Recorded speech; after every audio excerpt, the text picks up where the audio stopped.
It's Friday, the 19th of January, 2024. The last word in podcasting news. This is the Pod News Weekly Review with James Cridland and Sam Sethi. I'm James Cridland, the editor of Pod News. And I'm Sam Sethi, the CEO of True Fans. In the chapters today, welcome to the number one weekly podcast of all time, according to Good Pods. Yes, that's this one. More details about that in a second. Podcast ads should be funnier. Good news from Audio Boom as well. Plus, I'm Andy Goldsmith. I'm managing director of Adelicious. Today I'm going to be talking about advertising and my ongoing issue around age and ageism in the industry. He will. This podcast is sponsored by Buzzsprout. Last week, 3,105 people started a podcast with Buzzsprout. Podcast hosting made easy with powerful tools, free learning materials, and remarkable customer support. From your daily newsletter, the Pod News Weekly Review. Okay, James, let's kick this off. Now, you had a report in Pod News Daily that podcast ads need to be funnier from Signal Hill. Why? Well, apparently people, podcast consumers, people who listen to podcasts, expect and would like to hear podcasts that are funny or entertaining. And according to the data, what they're actually getting is podcasts that communicate features, benefits of products and services. So not quite as exciting. Now, what I would say about this is that the numbers are quite close to one another. So 71% of people say that they want funny podcasts. 61% of people say that they want podcast ads which communicate features and benefits. So actually, there's not much difference in it, and there's not much difference in what people are actually hearing. 78% of people say that they're hearing the boring ads. 72% of people say that they're hearing entertaining ads. So perhaps it's not quite as bad as they seem, but there's certainly a small disconnect, I guess, is what the data is showing. I do remember back in the late 80s, early 90s in the UK, ads became super funny, and they became very memorable because they were super funny. People would regale the stories of them. And then we went through a phase with ads in the UK where they were songs. Do the shake and vac. Do the shake and vac and put the freshness back. Do the shake and vac and put the freshness back. When your carpet smells fresh, your room does too. Every time you vacuum, remember what to do. Do the shake and vac and put the freshness back. Oh, it's chips. We hope it's chips. Beef grills and lamb grills. More sizzlers from the Bird's Eye Steakhouse. Chocolatey biscuit and a toffee taste too. They're tasty, tasty, very, very tasty. They're very tasty. Kellogg's Bran Flakes. They're very tasty. And I remember going to a concert, and they had this comedian at the beginning who came up on stage. I think there was about 50,000 people in the audience. And he did all the songs of adverts as his act. And everyone in the audience remembered every word of every advert because it was a song.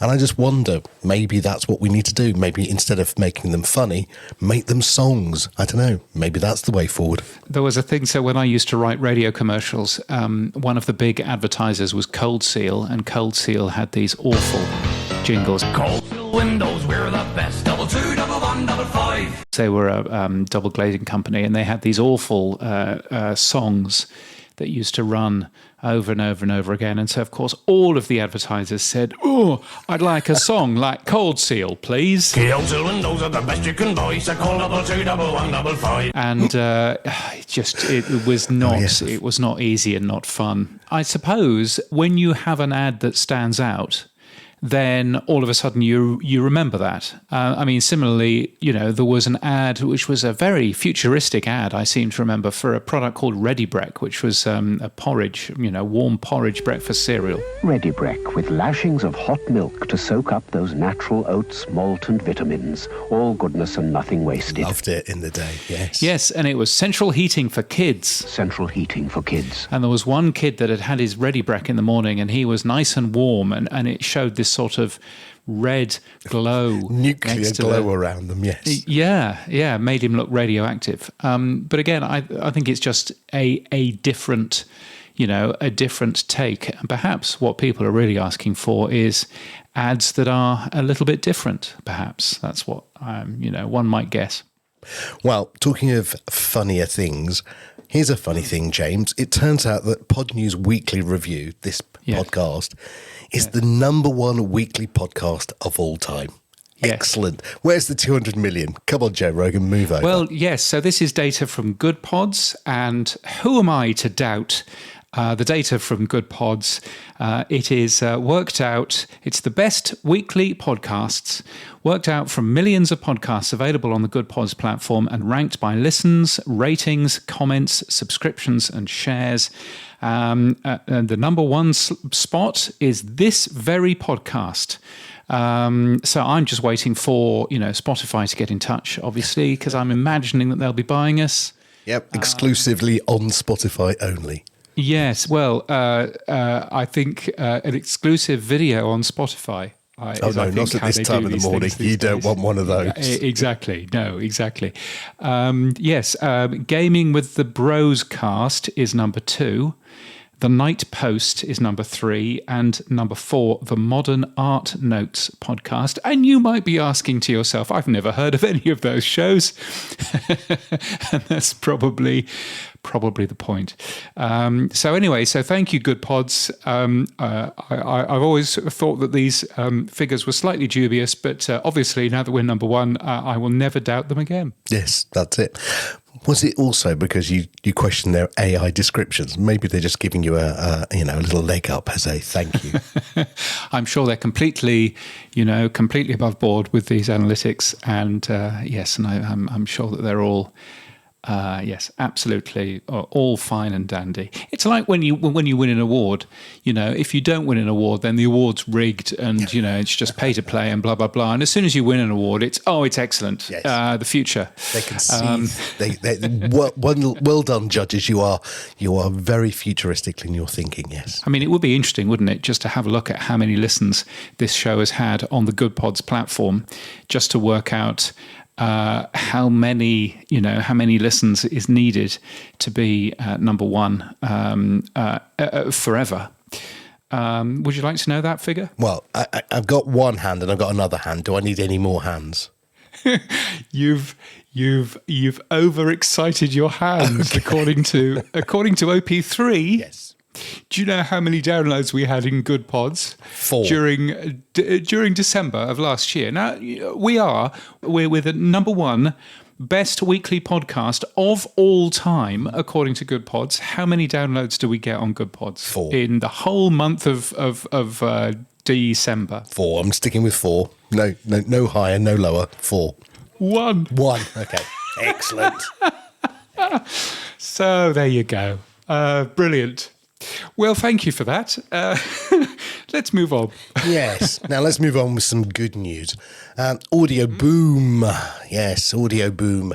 The London-based podcast publisher has just posted a trading update for Q4 23.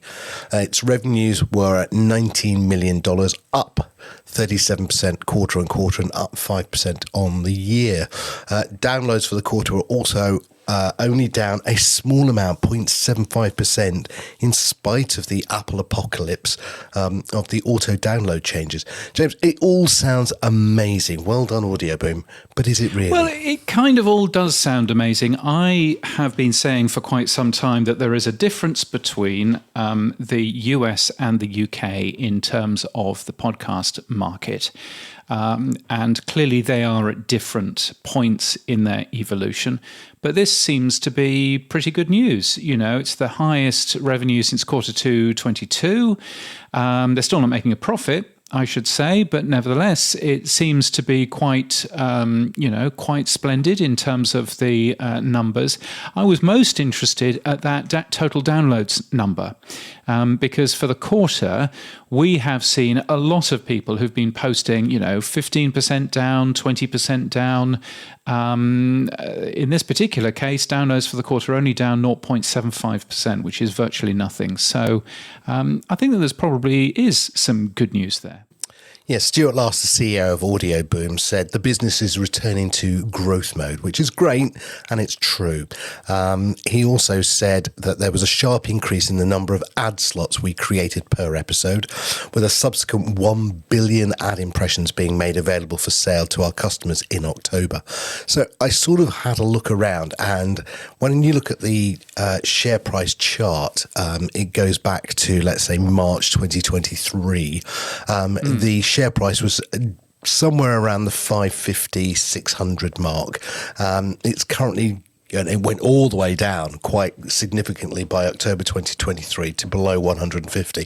It's bounced back up to 300 roughly. So it's still half of the value that it was back in March 2023.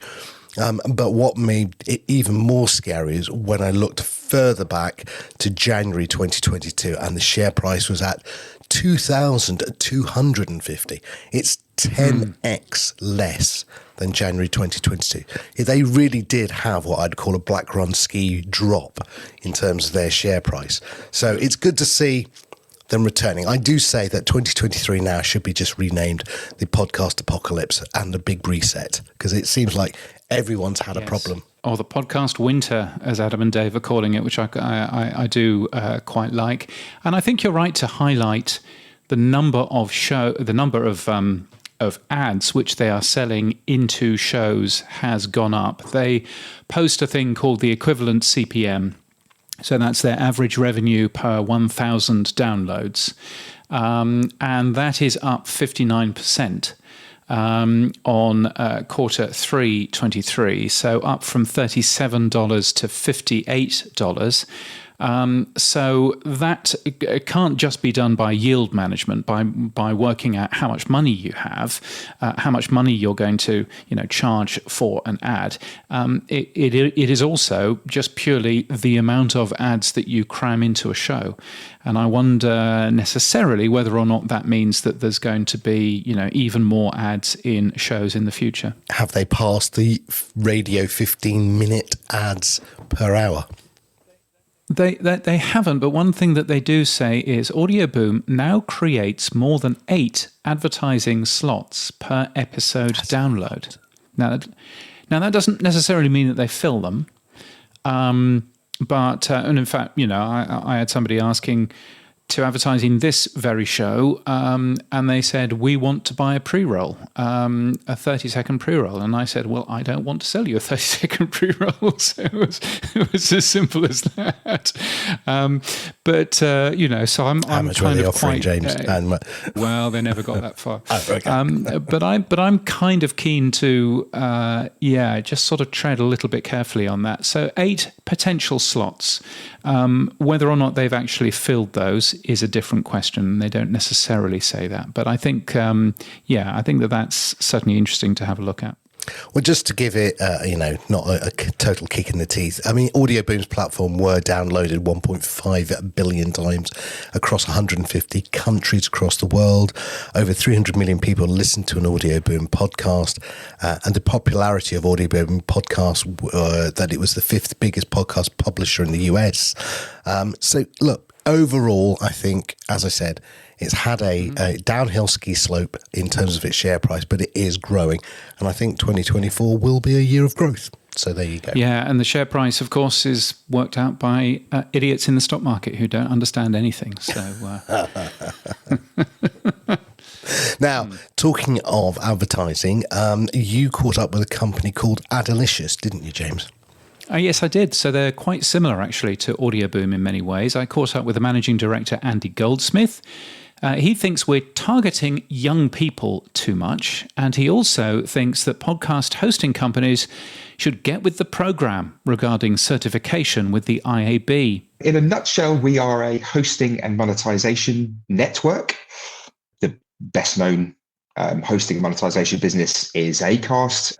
We are effectively a boutique version of Acast, but we are entirely independent and we are invitation only. So there is no back door into Adelicious. There's no pay to play model. So it's 100% curated. So how do you choose some of the podcasts that are in the Adelicious network then? There's 2 ways in which we bring podcasts on. Obviously, you get a lot of incoming calls. They either come directly from the publisher or via agents, which are becoming a preeminent part of this world. So the first thing we do is look at the content. Is the content the type of content that we believe is additive to the network? So that's the first thing. But also within the content, is it content that we feel has values, has got a mission, has got a purpose, and is additive, as I said, additive to the network? And then thirdly, will brands want to work with this podcast? Because at the end of the day, we are here to make money for our publishers and our partners. That's exactly one of the values that Adelicious was built on. So does it tick those three boxes? I suppose the mechanism that we also go through, because that's quite an emotional decision that we're making there. And then from a mechanical and rational point of view, are the numbers strong enough? And in that sense, James, it's a bit more fluid because some of the content is incredibly well produced and very premium and might not have significant numbers behind it just yet. So do we believe it can grow, but also will it stand anyway? On its own two legs? Is it additional to the other content that we've got out there? So it's a bit of a process that we go through in that respect. So what are some of the biggest podcasts that we'd have heard of them? The biggest that we have is Stephen Bartlett's The Diary of a CEO. Yeah, we've been working with them since the 1st of September, and that's going obviously very well, James. I think from the advertising point of view, it's very rare that you get incoming briefs that are targeted to a specific podcast. Usually it's you get the brief and it's around demographics, age, content. We are starting to see briefs that are written exclusively for the Diary of a CEO. So that's the biggest. We have a relationship with Bauer, and Bauer are contracted to work on Staying Relevant. We are the podcast support for Staying Relevant, which again is a significant podcast, huge growth, obviously, since Sam won King of the Jungle over in your neck of the woods before Christmas. The numbers there continue to go up and up and up. So I suppose in terms of a shop window, they're the two biggest that we currently represent. Two very large podcasts there. I'm wondering what the difference is between podcasting, in particular podcast ad sales, between the UK, where you're based, and the US? I think there's a significant difference between the US and the UK. So the first thing I would say is that the US treat podcasting in a very different way, almost as a very grown-up industry.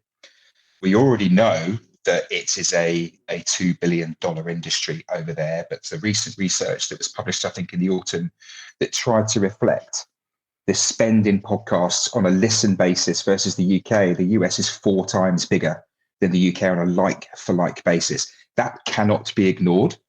The US is driven a lot by DR and D2C. They have a number of agencies, buying agencies that focus entirely on the podcast media landscape. In the UK, they don't really exist, and it is set up really more from a branding advertising point of view. And I think this is where we have a lot of work to do in the UK. A lot of research and a lot of evidence that is coming through in this market tends to be brought out of the US. The way they talk about the industry is in a far more grown-up way, whereas in the UK, we are still establishing ourselves into the marketplace. So we need to do a little bit more on the research and the evidence. I'm very passionate about the need for transparency in the numbers that we produce. We're trying to win business from TV, from digital, from out of home, from broadcast radio. And in order to do that, in order for us to kind of really have a seat at the table, I think we need to start working together more as an industry to provide that evidence that's going to allow us to effectively bring the agency along on our journeys. Because actually, if you even I would say agency by agency, the knowledge gap is either smaller or wider. And I think that we've still got a long ways to go here in the UK. I think, as I said, in the US, it's just a far more grown up. It's talked about far more positively as well. I guess one of the things about the US is that they don't have the big BBC breathing down their neck. Would that be fair to say? I think that's probably a fair assumption as well, isn't it? I mean, BBC Sounds and the output that they have there is phenomenal. It's incredibly well produced. You know, it's premium content, and it drives significant numbers of listens. So I think that there is a point, isn't there? Like you said, in Britain, we're a little bit different to the rest of the world in that respect. We do have this big giant beast that sits over there. But you're right. Commercial radio has finally overtaken the BBC in terms of the volume of listens, and obviously it's a very well supported media channel by the advertising community. But even then, it's hovering around about probably 3 to 4% of total media spend. So therefore, if you put that into some sort of context, podcasting has got a long way to go. But I see that as an opportunity. Yeah, I'm wondering in terms of the types of people who podcast advertisers want to reach. I don't know, but I have a suspicion that they're aiming for younger audiences rather than older audiences that they want to reach. Would that kind of suspicion be about right? I think that is a suspicion that is correct. Maybe because I'm on a bit of a journey where, since we're born, we're all getting older. And I'm moving into a life stage where I feel like I'm getting forgotten a little bit. Age and ageism is something that I are taking on board as a bit of a project at the moment. And this is because I don't think it really matters necessarily what media you're working in, but there is always this desire to talk to the new generations that are coming through. So at the moment, I would say we get, if it's talking generationally, then you get a lot of briefs and a lot of brands looking to talk to Gen Z. We've even got conversations moving around Generation Alpha. And also there was this is quite alarming to me, actually, a piece of research that was done recently by On Device with Wavemaker. And it talked about, the research was talking around age and ageism within the industry. And there's this research about research, but only 4% of any research budget goes into analysing and looking into anybody over the age of 50. And disproportionately, Generation Z, millennials, is what drives most of the insight. So there's this kind of desire to talk to the younger demographic, and there's nothing wrong with that, obviously. I think the issue is that it's a disproportionate amount of time and effort in targeting and spend onto a younger demographic that kind of doesn't have the same spending power or the same desire that let's call them the over 45s necessarily, but over 50s in particular have. And the over 55s in particular, they are already holding the majority of the purse strings globally.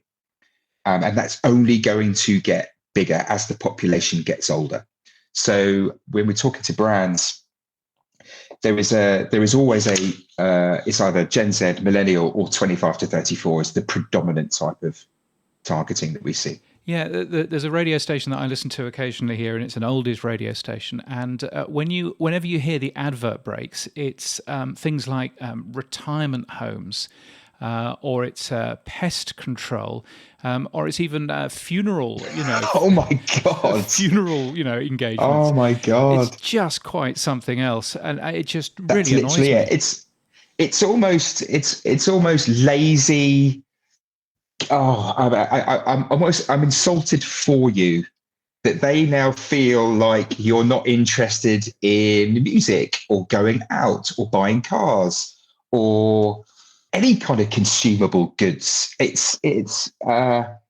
just find this fascinating that they're just completely skipped over, and it's like your life is dead and now it's a slow march to your grave, and it's completely not true. Yeah, exactly. I mean, I would quite like to buy a new car as well, and I happen to be over 50 as well. It's interesting you mentioned motors, James, because I don't know where I read this, and I'm paraphrasing to an extent, but there's a path to purchase that we all know exists in advertising. So the point where you are aware of a product, you start to learn about the product, and then you physically go and buy that product.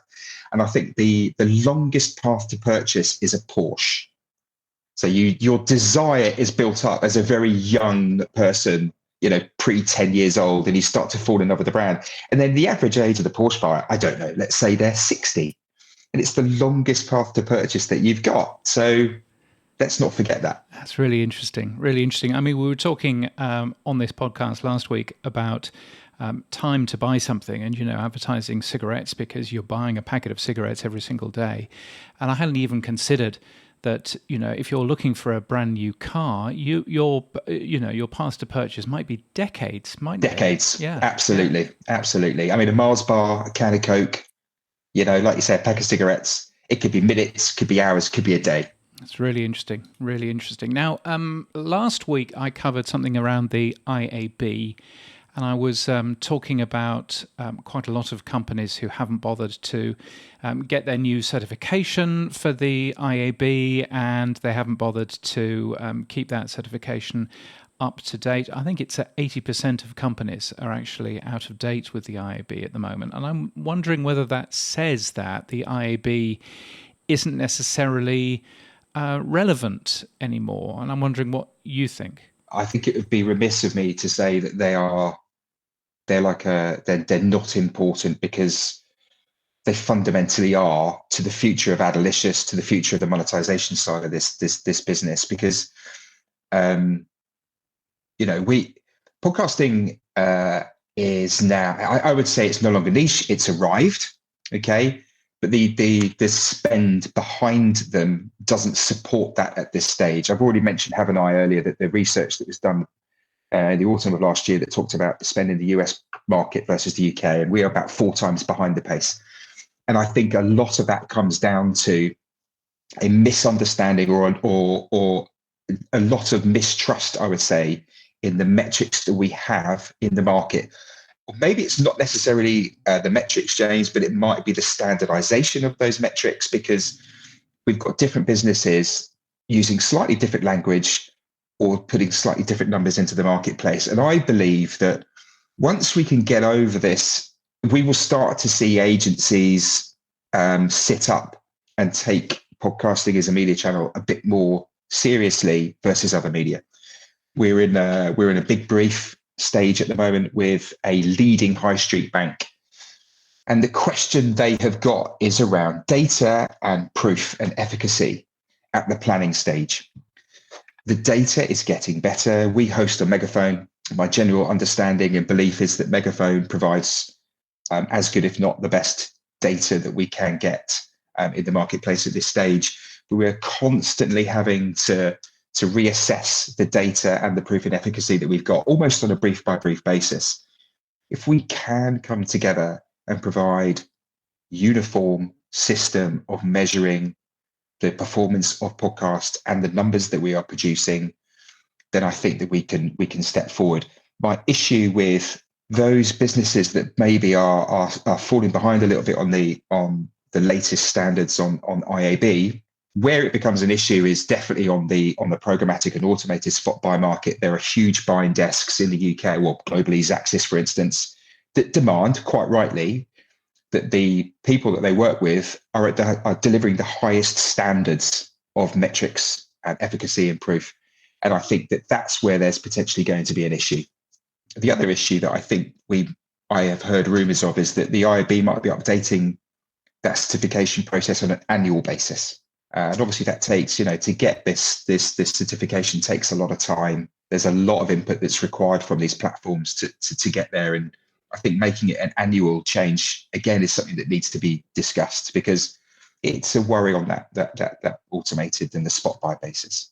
I mean, the one thing that we've got, which is good, is that attribution is pretty standard now for all campaigns. But that's all that's standard at this stage, is the attribution side. So, how many people did we drive to a website as part of this campaign running? And that can run across your spot campaign. It can run across your host reads. The bigger the investment that brand makes with a campaign, the more they are looking for that proof. So that you're talking then about bespoke brand lift studies. And I think that where the industry, I'm talking about the podcast industry now, has got better is really understanding how to genuinely measure a brand lift study on podcasts. Brand lift studies are the norm across pretty much all media.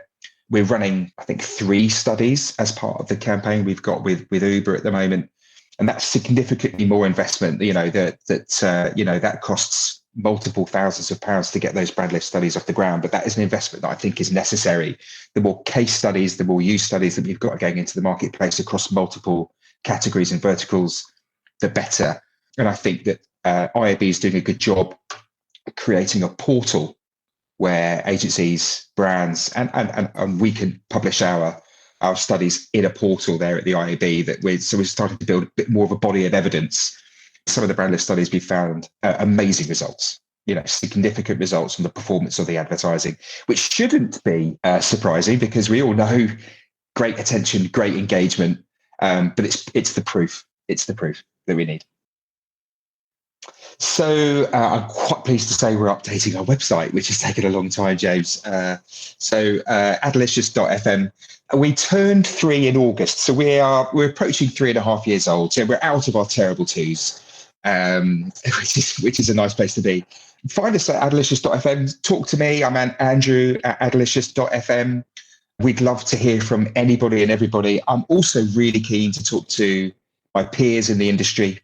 I'd like to talk on a regular basis just to how we can do better. We've talked about a few things, haven't we, James, about metrics, transparency, the issue around age in this industry, and we should be talking about more behaviours. I'd love to have a debate with people, have a chat. And well, maybe we can do that at the podcast show in London in May. Andy, it's been great to chat. Thank you so much. Definitely see you in May, James. Thanks very much for having me on, and great talking to you. There we go.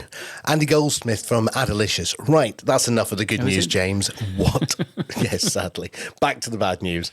You've had enough.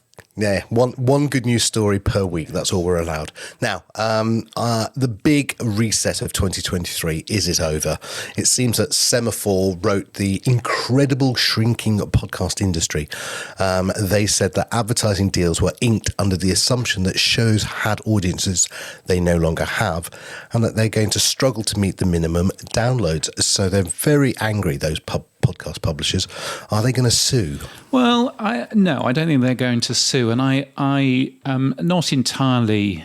I think that the article, and it won't come as a surprise to anybody that has listened to this show, that the article just sort of explains what's happened with Apple over the last couple of months, where some of the numbers have come down. Now, the article is wrong in quite a few places, in terms of actually how Apple does automated downloads and everything else. But let's sort of ignore that bit. I think what it seems to suggest, though, is that as an industry, we do have a bit of a problem because there isn't necessarily anyone from the industry turning around and explaining what is going on. There is no podcast advertising bureau, as I witter on about every single week. There is no one who you can ring up and say, who's in charge of podcasting? What's a view about this from the industry? And, I think that it's absolutely fair to say that Apple's change wasn't planned in advance. We didn't know that it was going to happen, and it's caused some short-term issues, particularly. And I think it's a very brave organisation who turns around and says, "Well, we were behind the lobbying," because A, that's not true, but also B, do you really want to be behind big changes of numbers that people are scrabbling to recover from? So, I don't know, but I do think that stories like the Semaphore story and others are trying to paint a very bad, trying to paint podcasting in a very bad light, and I don't think that's necessarily particularly fair. No, it's probably not very fair. And I think, I think once we've just put this to bed, I think we can now move forward. Unfortunately, though, I'm going to give you some more bad news, James, before we can put it. Oh, yeah. I think this is the end of the 23 stories, maybe. It seems it's emerged that Podvine, a podcast hosting company and listening app, has quietly shut down, James. Yes. Now, if you remember, I did predict last year that a podcast hosting company would go bankrupt and close down. Yes, you did. And I think I can possibly claim this one now. Podvine, which was a hosting company, also a listening app. It was originally branded Reason. It wasn't doing too badly, but ended up closing in the middle of last year, or rather to the end of last year. They did a good job. They worked with customers to transfer to other hosts, but Podvine is no more. And in fact, chatting with one of the folk who used to work at Podvine, he's now a travel a travel person who is working in Nepal at the moment, being being a tourist guide. So, well, why not? So I think I would expect that we will see more of these this year. But I certainly think that during the podcasting winter, I think that we will see a number of these smaller hosting companies realizing that it's actually quite hard to make proper cash out of all of this. Does it also mean that hosting really has just become a commodity and it's not a differentiator?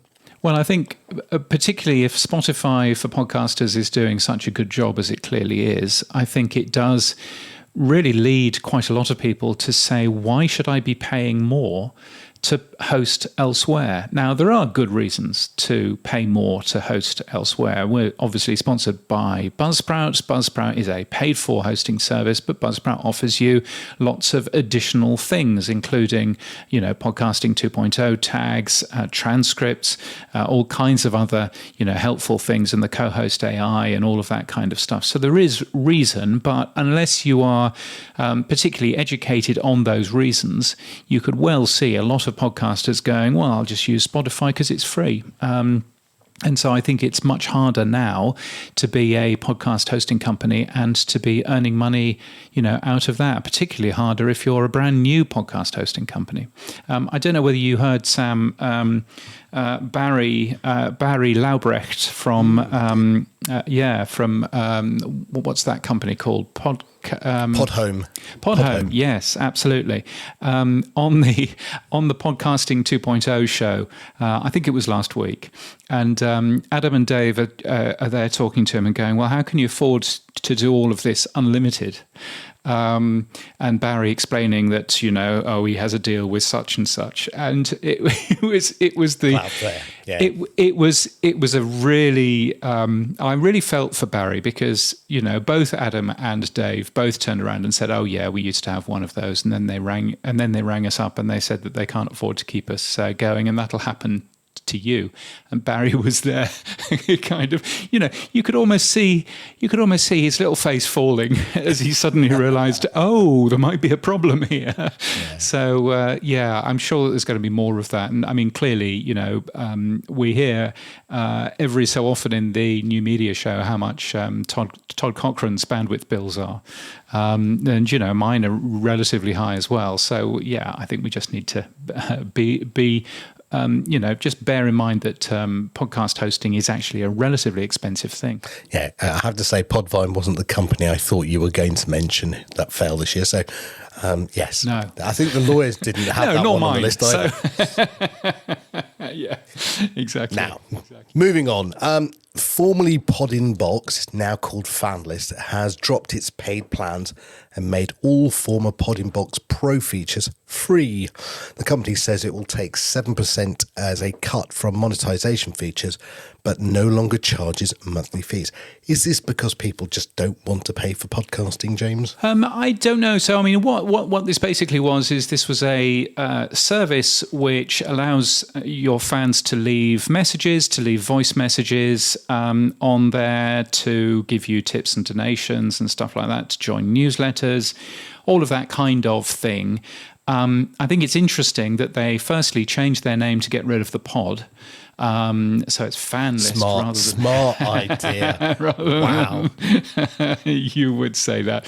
But also, secondly, that they have then dropped the amount of money. Now, I can't tell you how much it used to cost. frankly, because I've forgotten. But I think it was somewhere in the region of $9 a month, something like that. And you got all of these additional features in there. Now, all they're doing is, and they're basically saying, we earn money only when you earn money. So there's no costs to use it, but they do skim 7% off the top of any earnings that you make. And perhaps that's just a different route in, and they think that they're going to get more money as a result of that. It's a V for V type deal, really. We will give you this value out, and if people pay to use my service, I'll take the value in terms of a percentage of their value. I don't know, as opposed to a fixed fee. I mean, I won't say who, but again, I've heard that some people have said maybe that's a way for hosting to go forward. Instead of charging me to host with you, charge me to have a percentage of the sats I get in terms of hosting. And now I know Adam sort of does that with his podcast because he puts it on the IPFS network and then gives a 5% split to the IPFS network.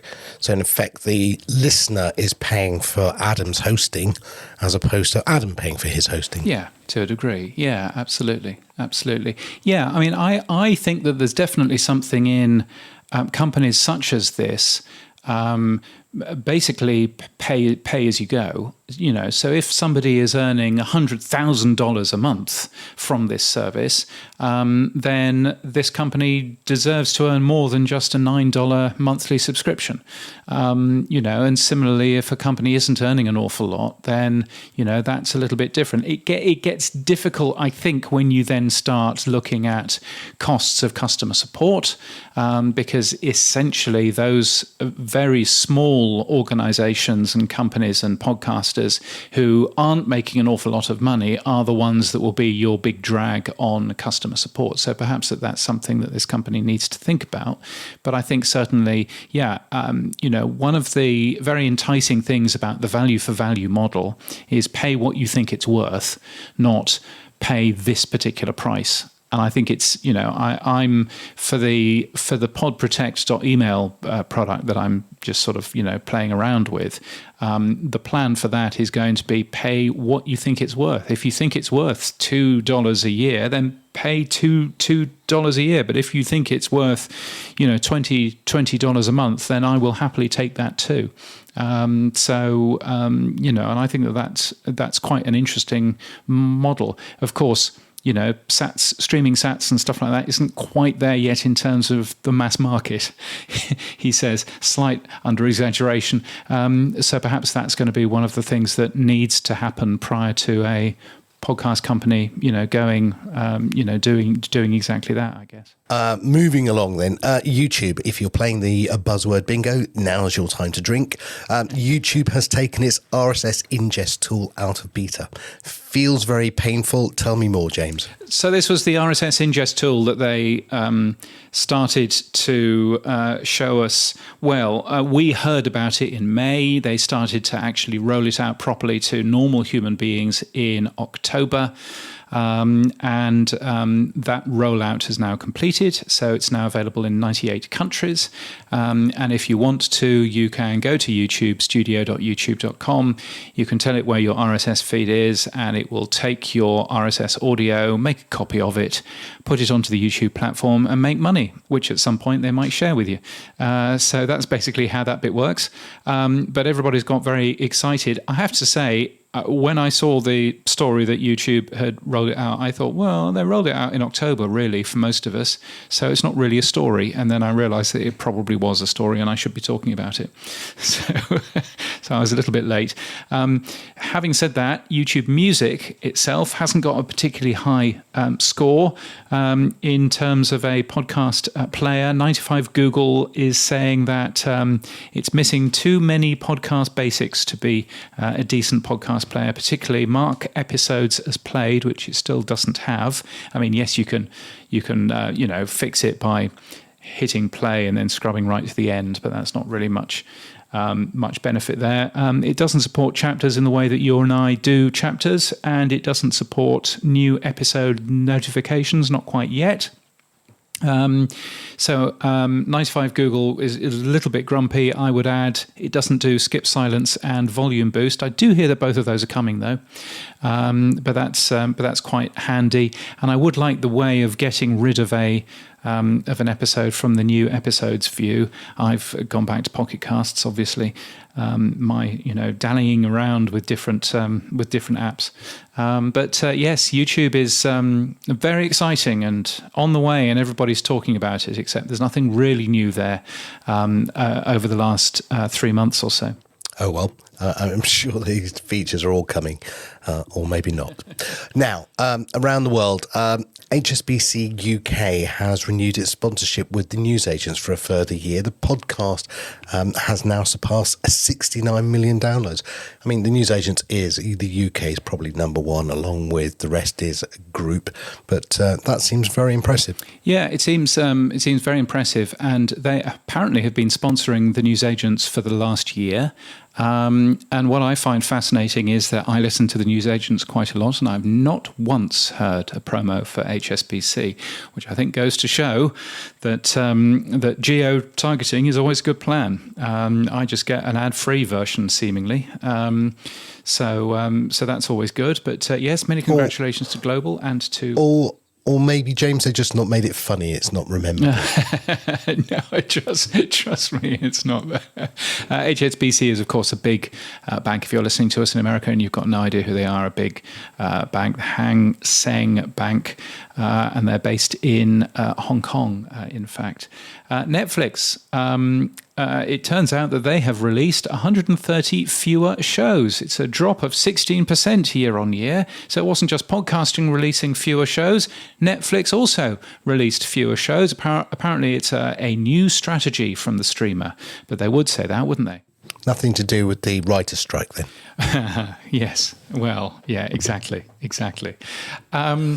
Triton Digital have released the Australian podcast ranker for December 2023. Now, Audioboom's case file is number one. What I found fascinating is they only released one full show in December.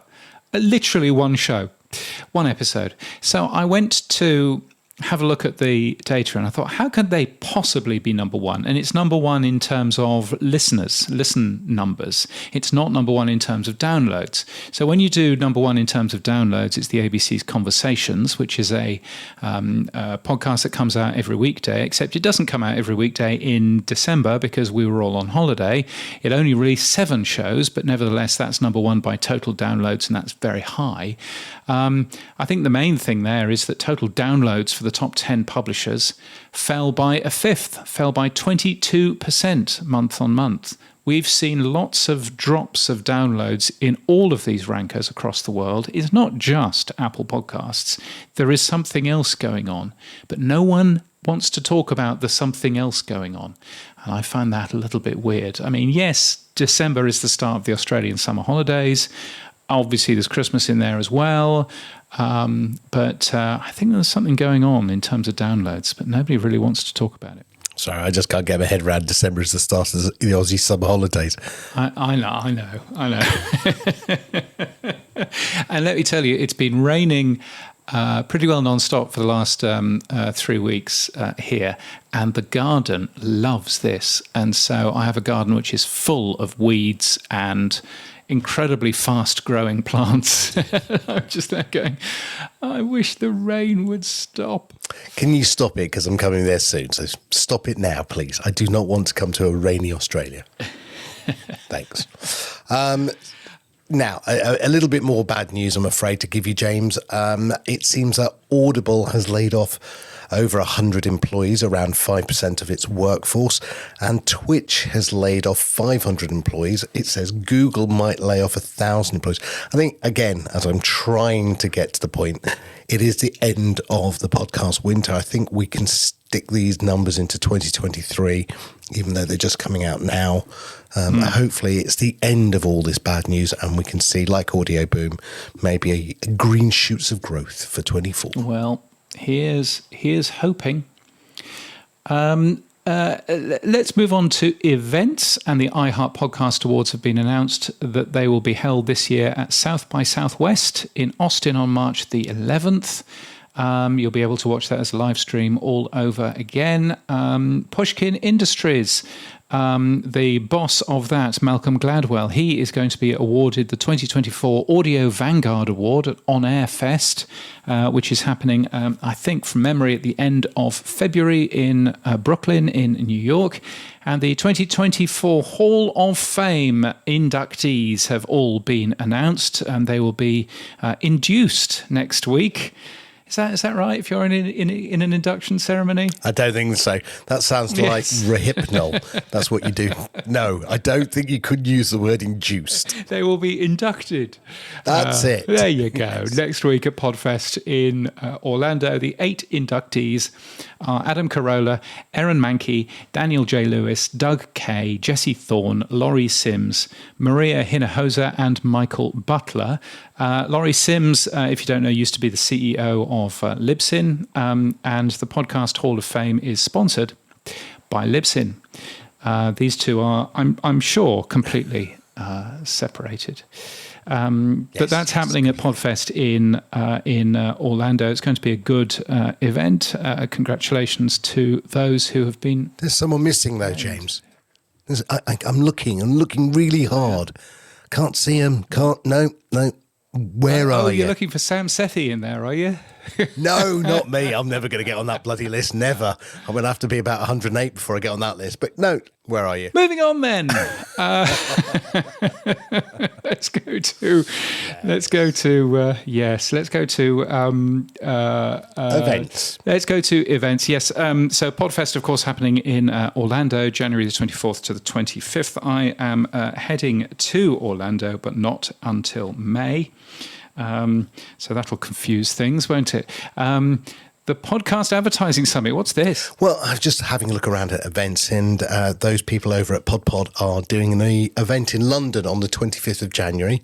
I didn't really care about the event itself, the Podcast Advertising Summit. What did stand out, though, was Goalhanger are bringing together all of their hit presenters, so Gary Lineker and the Rest is Entertainment team and the Rest is Politics team, onto the stage to do one big show where they will record live at the Podcast Advertising Summit. So I thought that was quite nice. I thought maybe I'll go and get a ticket and go along.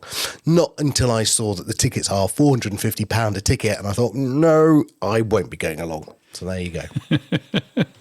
Yes.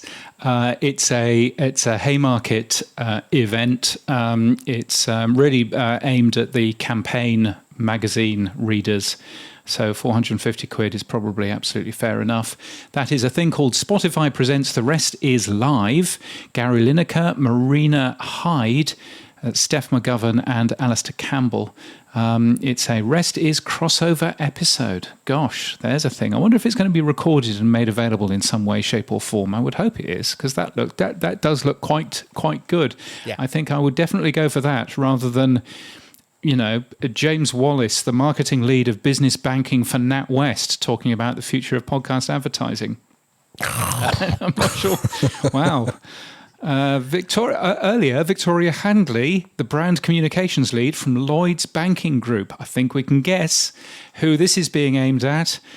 Sophie May Leland, the growth managing marketer for Monzo, which is another bank. Seems to be an awful lot of banks speaking there. And also somebody from Spotify, somebody from Wendy's. So, yes, who knows? Who knows what's going on there? Anyway, let's move over to Paris. Paris Radio N podcast show is on from the 6th to the 7th of February, if you want to go. Yes, and that is completely free for you to go to if you want to. ParisRadioshow.com is the website address there. I was a speaker in 2020, just before the thing, and very much enjoyed the show. Not so much a fan of Paris, to be honest. It's fine if you like dog poo, but not so fine if you don't. Sorry, can I just say that has never been on any tour guide that I've seen. Paris, come and smell the dog poo. Yes, come and stand in the dog poo. On Airfest, I was right. Brooklyn, February 28th to March the 1st.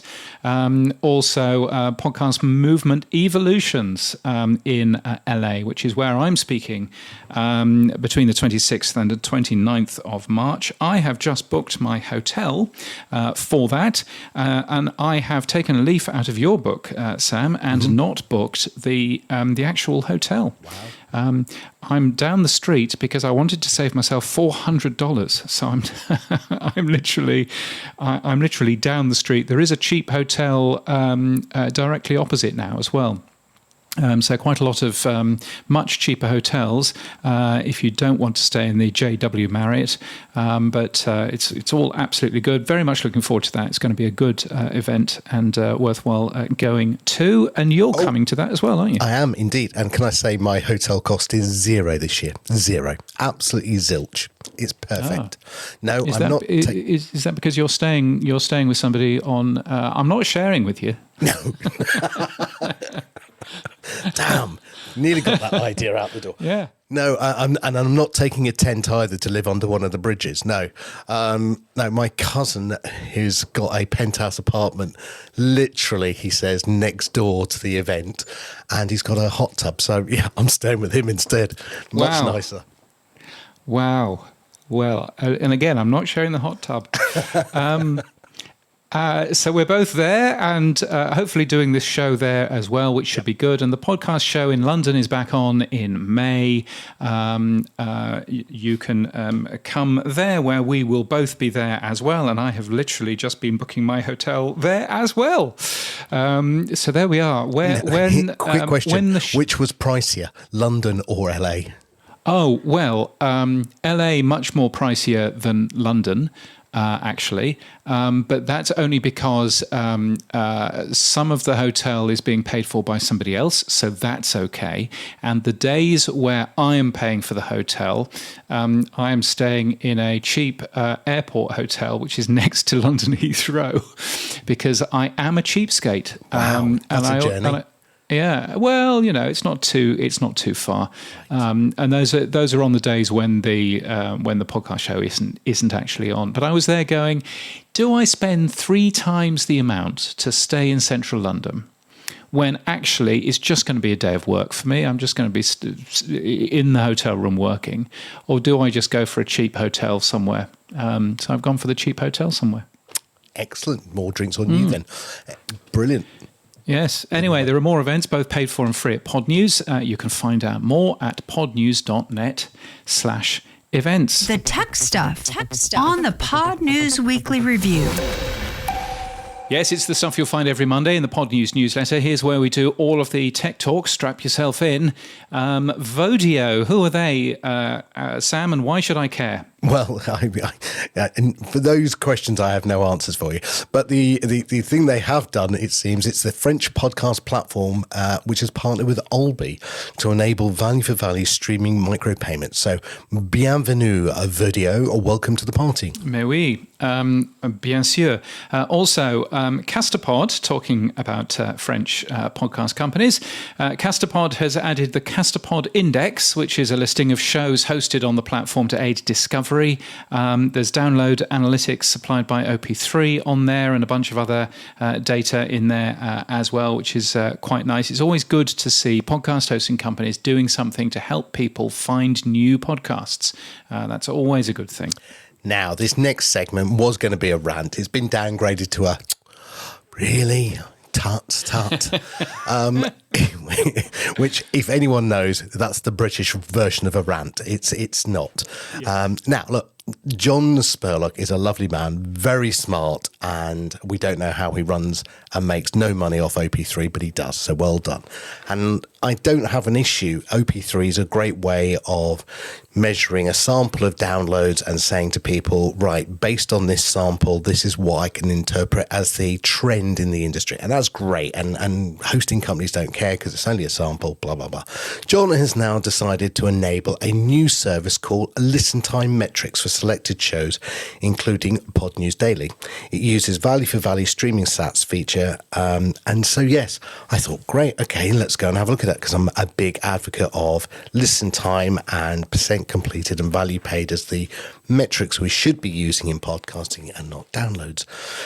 And then I thought, hang on a minute, how is he getting this data? And then I realised what John's asking people to do, a bit like putting in a prefix for the OP3, but in this case, he's asking people to put him in the value splits, and therefore he can then see the whole TLV record for every payment, and he can extract information from it. And I thought, oh God, here we go again. People getting into the value splits. Why are we doing it this way? Now, I personally hate the way that certain podcasts are in putting splits in for the boost bot that Fountain does. Now, this is not a rant at Oscar. Oscar came up with a brilliant way to say, I'm not on Olby. I can't see everyone's value payments. So if you put me in the splits, I can now see the TLV record. I can aggregate that all into Fountain, and I can create a service called BoostBot, and we can all see an aggregated view of what's being paid. And I thought, smart. So it's not a go at Fountain. But the more I hear, there's several hosting companies now putting themselves into the value splits. Now we're asking other people to put themselves in the value splits so they can see the TLV record.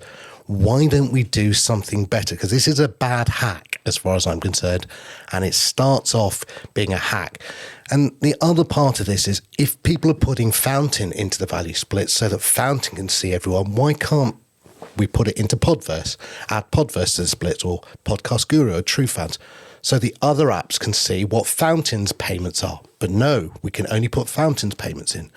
And this way that John's asking people to put it in, it's just a way that he's going to be able to get data. Now, it's opt-in, so anyone can do it. It's not a case of, I think you shouldn't do it. If you wish to give John your data, put him in the splits. He wants 5%, and he will take that as a way of paying for the service.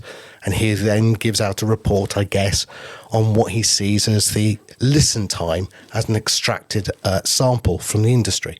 But there is a better way, and this is why I wanted to say it. And I keep banging it. There's a W3 standard called Activity Streams, which is a user-generated event listing, structured data that we could create that is available. Things like Fountain and TrueFans already use it, and we put our data in that way. And we could share that data together. It could be user permission based, and we could then see cross-app comments, payments, and many other bits of data. So please, my one wish or request for 24 is stop putting splits from everybody around the world into everyone else's value blocks, so you can get a back-end hack to see how everyone's being made or paid. This is not the way forward. There is a better way, and there is a standard for it. End of rant. Sam Sethi has spoken, everybody, and make sure that you take that to heed. I don't know. I look at it and I go, this is data which is available now. This is data which, I'm already giving John all of my data in terms of total downloads. Now, all of a sudden, I'm giving John data in terms of how long people spend with the Pod News Daily podcast, for example. And, it's just an additional bit of data, so I'm not too concerned about it, but it works today. And I think what worries me is that if you're asking podcast apps to put lots of complicated Activity Pub stuff into their apps just so that they can, theoretically get a little bit more data, I'm not sure that very many people are going to do it. Whereas this is a nice side effect of streaming sats, is that, you get sats every single minute while somebody has a listen.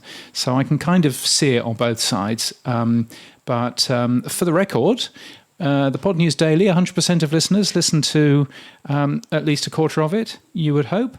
96% of listeners listen to at least half, and 92% of listeners listen basically all the way through. So that seems to me to be about correct. Now, what I would say is that it's only based on 24 playback sessions, so that's not an awful lot, to put it mildly. And also, if you were to have a look at the streaming sats, what type of person streams sats right now, that would be white, mostly older gentlemen. I'm not seeing very many female people giving us boostergrams. I'm not seeing very many female people streaming. So it's not necessarily a particularly helpful number in terms of how your overall audience is, but at least it's something. So I suppose that's a good start. You can of course pull listen time from Spotify, from YouTube, and from Apple Podcasts as well if you wanted to. And I would hesitate to suggest that they may be a little bit more accurate in terms of data, but obviously not actually open. Yeah, all I'm asking is that I don't have any issue. I agree. This is a quick fix. It's a hack. It's a way of seeing data now, and great. But as an industry, we should be able to put our collective brains together and come up with a better way of doing this without everyone dipping into the splits to try and get. I think Adam's at something like 25 splits in his now, and it's getting crazier and crazier. And I just think, we have a standard. It is available. It's W3C. It's been around for ages. I mean, can you imagine if Dave Weiner, before doing RSS, said, well, we just put a quick hack together and, you can throw a bit of OP3 in there and you can put a bit of RSS and there's something called an enclosure. But anyway, we'll just do something. Well, maybe there is something where you can turn a streaming sat request into an activity pub post. And that way, actually, that fixes both sides of it. Firstly, it means that anything which deals with streaming sats already has all of this built into it. But also, secondly, it would then mean that you only need one mirror, if you like, to turn a streaming sat into the activity pub information that you would need here. Yeah, well, I mean, again, based on what John's doing, RSS Blue has already announced that it's going to integrate that data into its service. So they've got a feature in RSS Blue which takes the Livewire IO data for listener analytics from OP3 and also produces these god-ugly boostergram chapters, which I won't take into True Fans. They just mess up. There's no UI thinking here at all. I'm going to wait from a Friday night with a tin hat for when Adam and Dave respond, but I do not like this and I won't be supporting it. Well, and on that bombshell, let's talk AI, shall we? Well, let's do, because here's another drink. I think I need one. It's only 7:30 in the morning, but who knows? Podcast editor Descript has added a new AI action called Edit for Clarity. What's this, James? This is quite neat. I think you basically ask Descript for somebody like me who keeps on saying ums and you basically and all of that kind of thing. It would automatically remove filler words, tangents, non-essential sections. It would ensure that your message is concise and impactful. So it basically gets rid of all of the fluff and filler and makes sure that you're actually making your point. I think that's quite a nice new tool from the good folks at Descript.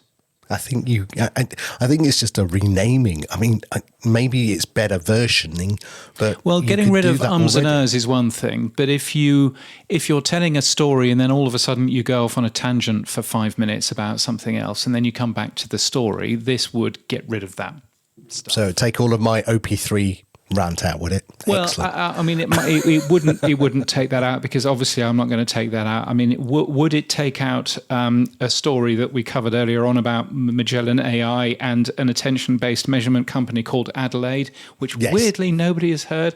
Yes, it would have taken that out. So yes, I think that's what's going on. I think it's quite neat. So I think it's worth a peek. Called Edit for Clarity. And if you're a user of ChatGPT Plus, Rephonic has produced a dreadful idea. It's an AI podcast question generator. If you're too stupid to book a interviewee and to then work out what questions to ask them, then Rephonic has produced an AI podcast question generator to help you be less stupid and know what questions that you should be asking that particular person. Frankly, if you need help understanding what questions to ask somebody who you've already booked, then you are then already you have more trouble than an AI podcast generator can actually help you with.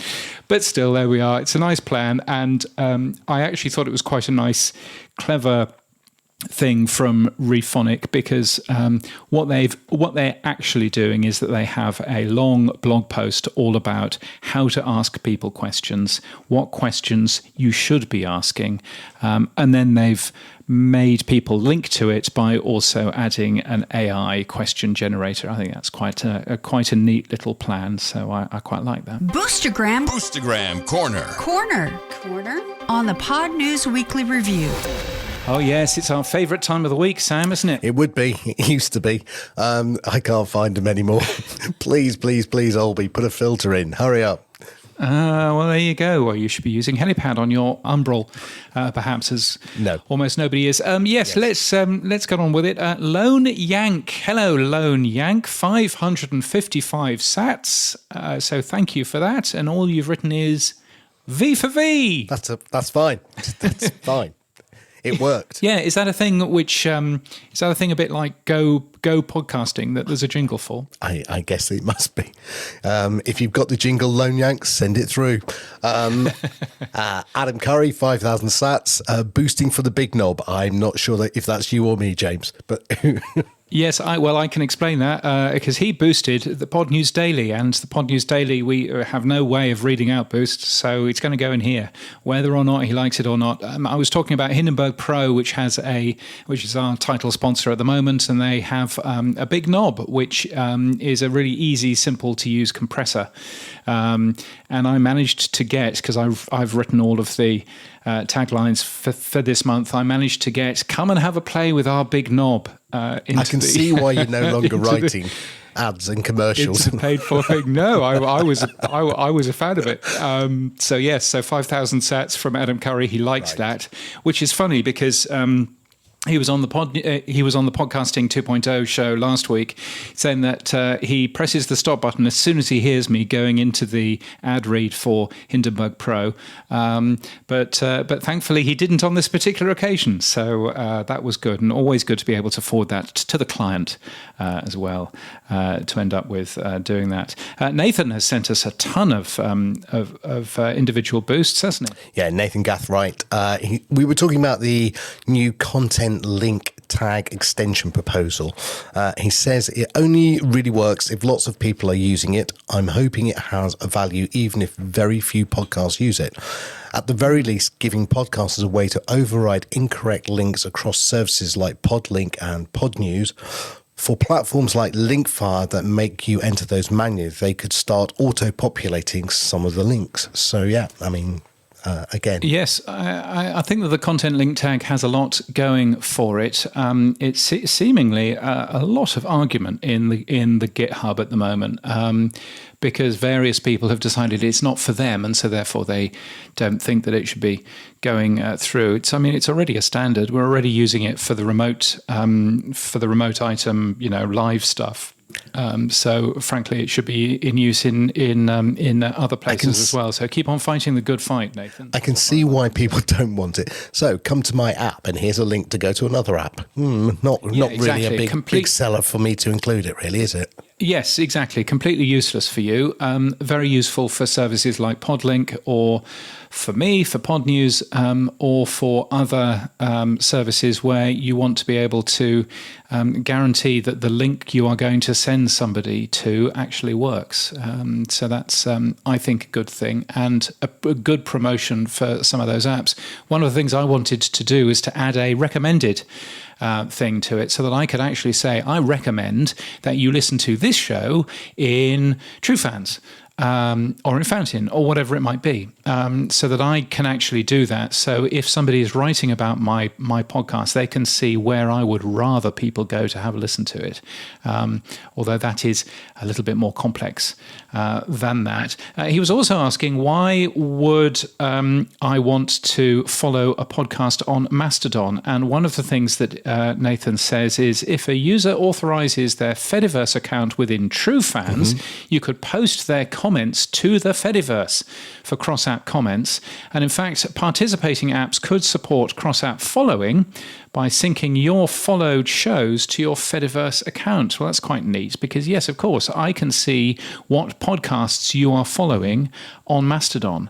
So there's some quite interesting things there. But one of the other things that I all of a sudden thought of when I was listening to the Podcasting 2.0 show last week was that if every single podcast is available on Mastodon, then that means that every single podcast all of a sudden has a working fallback social interact tag. Yep. Because if there's no social interact tag, you know that it looks like this on Mastodon. And so you know that there is somewhere to leave comments on every single podcast on a decentralized, not owned by anybody platform, which is what the Fediverse is. So all of a sudden, I think actually that weirdly, Dave Jones is fiddling around with adding every single podcast onto Mastodon has also meant that every single podcast all of a sudden has a space for cross-app comments, and so therefore has potentially solved cross-app comments forever. You can even work out what the URL is going to be for an individual episode, because you know what the episode GUID is, you know what it should be, you know what the podcast index ID number is, and all of that. So you can actually work out where the comments are going to be. So I actually think that this is quite exciting, because it could mean that there are comments for every single podcast out there, cross-app comments. Hurrah, finally. And all you need to do to post is to post using your existing Mastodon or Fediverse account. So I'm quite excited by that. Yeah, you could auto populate that social interact tag, couldn't you? Which would be quite interesting. So I mean, either auto populate it, or if there isn't a social interact tag, well, you know that you can fall back to the one that Dave has put on there. So that even means that for This American Life, or for The Rest Is Politics, or any of those big shows that won't have any of these social interact tags, you know that there is already a working one there, so that you can actually just automatically do that. I think it's very exciting.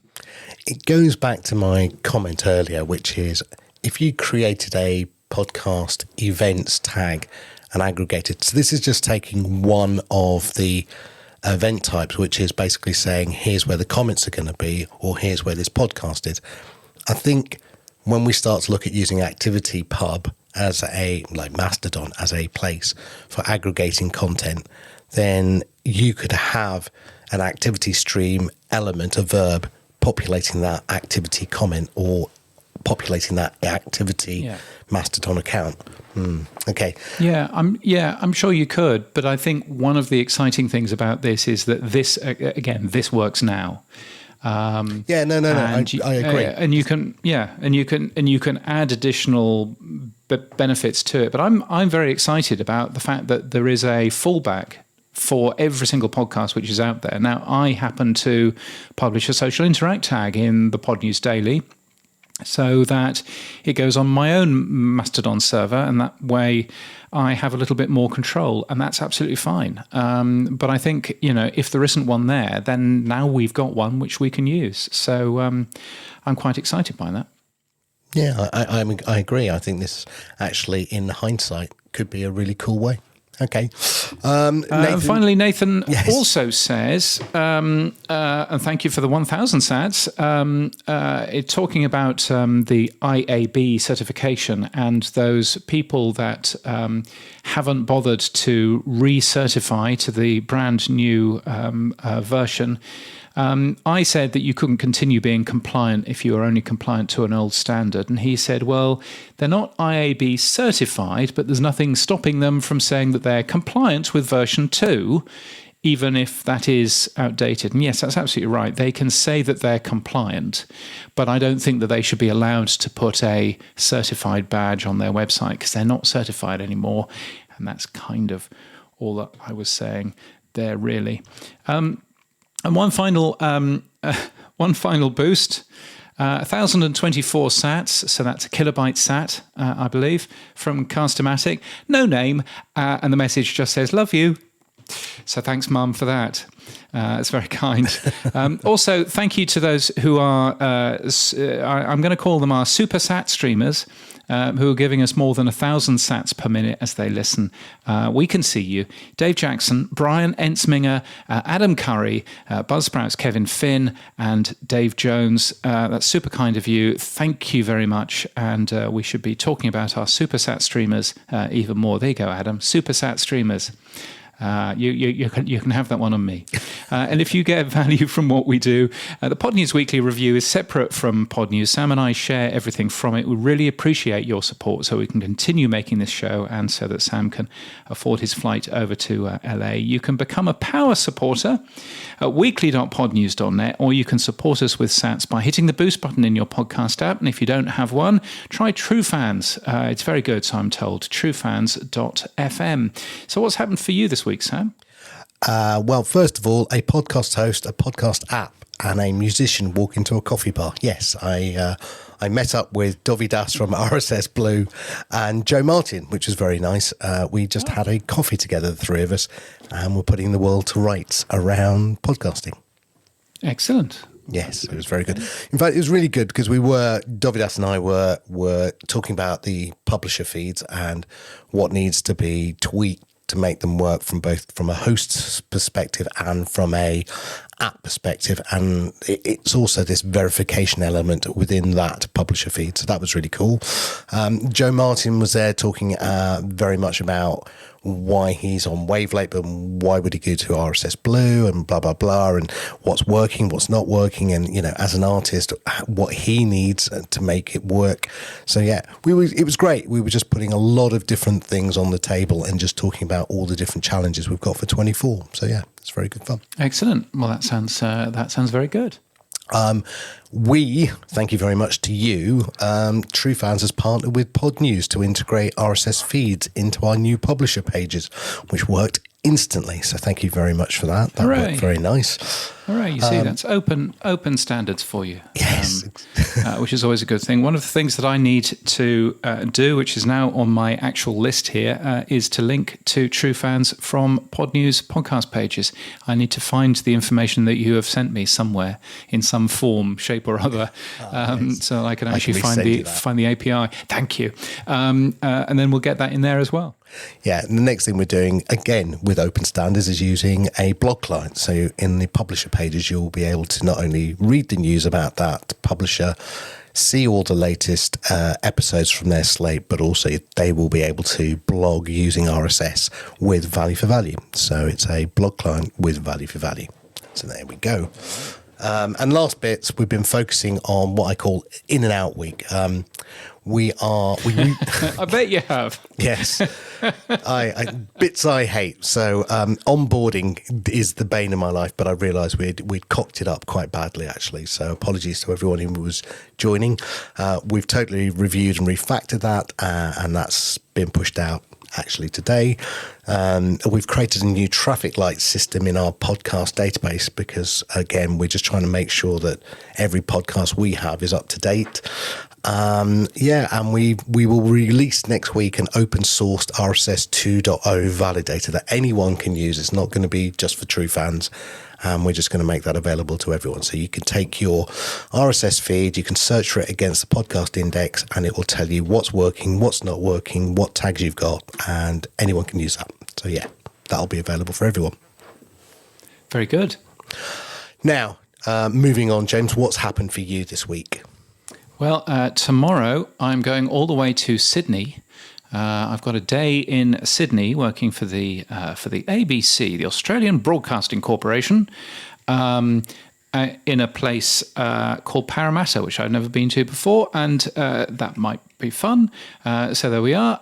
Also, I was on a podcast this week called Business Beyond the Mic. It's from We Edit Podcasts. It was recorded a couple of months ago. And that is very good and available now wherever you get your podcasts. So that's all a good thing. Now, James, before we check out this week, can you remind everyone, because you've been working quite hard, actually, I think you sometimes hide your efforts under the bush too much. What 3 services have you been working on recently? Well, it says here in the show notes that I've been working on. There's a service which anybody can join. It's called podprotect.email. We all have quite a lot of spam coming in through RSS feeds. Now, either you can get rid of your email from RSS feeds, and then that's a nuisance because nobody has really worked out a better way of working out who you are, and so you have to put an email back in, and then you have to take it back out again to prove that you own that particular RSS feed, and blah blah blah. Or why don't I give you a protected email address which just works, gets rid of the spam, gets rid of the viruses and the malware that you get sent, and just automatically forwards you the clean email. So that's what podprotect.email does. It's completely free at the moment as I work on it. I've been using it now for the last 2 months or so, and it's working absolutely great. So that is there, and you can sign up today. Livenow.news is nothing to do with podcasting, but if you are interested in news and you want to watch a variety of news channels from across the world live for free in your browser, then why not? Livenow.news is where you can find those. Which, there are some elections going on this year. Elections in America, elections in the UK, elections in India and various other places as well. It's probably worthwhile a peek at that. And then there's the Pod News directory, which isn't kind of properly launched, but is kind of nearly there. podnews.net/directory. It's a list of every single person which is involved in the podcast industry in some way, shape or form. And when I say person, I mean company. So every single company which is involved. It's worth a peek. If you would like to be a directory editor, then the technology is there. Quite what it'll look like, who knows? But anyway, if you want to be a directory editor, then you can ask, and I will be happy to add you onto there. So yes, there's a thing. Very well done, mate. And I guess that's it then. Yes, and thank you to Andy Goldsmith for being an excellent guest. You can also listen to the Pod News Daily, and you can subscribe to the Pod News newsletter for more of these stories and much more too. You can give feedback to James and me by sending us a boostergram. And if you don't have a new podcast app, what are you waiting for? Go to podnews.net/new podcast apps. Our music is from Studio Dragonfly. Our voiceover is Sheila D, who, by the way, sent me a very nice postcard over the holiday period, so that was very nice. We use Clean Feed for our main audio. Andy's was Google Meet, in case you were wondering. Yes, that's why it sounded like that. And we're hosted and sponsored by Buzzsprout. Podcast hosting made easy. Get updated every day. Subscribe to our newsletter at podnews.net. Tell your friends and grow the show. And support us. The Pod News Weekly Review will return next week. Keep listening.